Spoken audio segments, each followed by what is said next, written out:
News super one, सत्याचा बुलंद आवाज।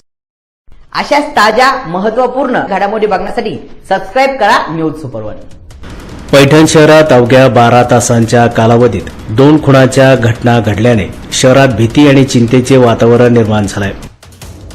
या दोन्ही प्रकरणांमध्ये पैठण पोलिसांनी तातडीने कारवाई करत 3 आरोपींना ताब्यात घेतले असून एका प्रकरणातील आरोपी नगरसेवक अद्याप फरार आहे। पोलिसांकडून त्याचा कसून शोध सुरू आहे।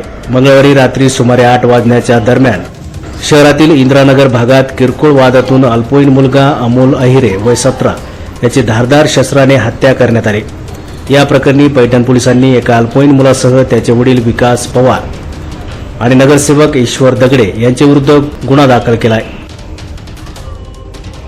पोलिसांनी अल्पवयीन आरोपी आणि त्याच्या वडिलांना ताब्यात घेतले असून नगरसेवक ईश्वर दगडे फरार झाला आहे। दरम्यान बुधवारी सकाळी सुमारे 9 वाजता शहरातील मांगलवाडी नारळा परिसरात दुसरी खळबळजनक घटना घडली। मंदाबाई सुरेश अंगारके ही महिला सरपण तोडण्यासाठी संत ज्ञानेश्वर उद्यान परिसरात गेली असता त्यांचे पती सुरेश अंगारके यांनी कुऱ्हाडीने वार करून त्यांची निर्गुण हत्या केली आहे। हत्येचे कारण अस्पष्ट असून हत्येनंतर आरोपी सुरेश अंगारके स्वतःहून पैठण पोलीस ठाण्यात हजर झाला असून पोलिसांनी त्याला ताब्यात घेतलाय। अवघ्या 12 तासात घडलेल्या या 2 खुनांच्या घटनांमुळे पैठण शहर पूर्णपणे हादरून गेलाय।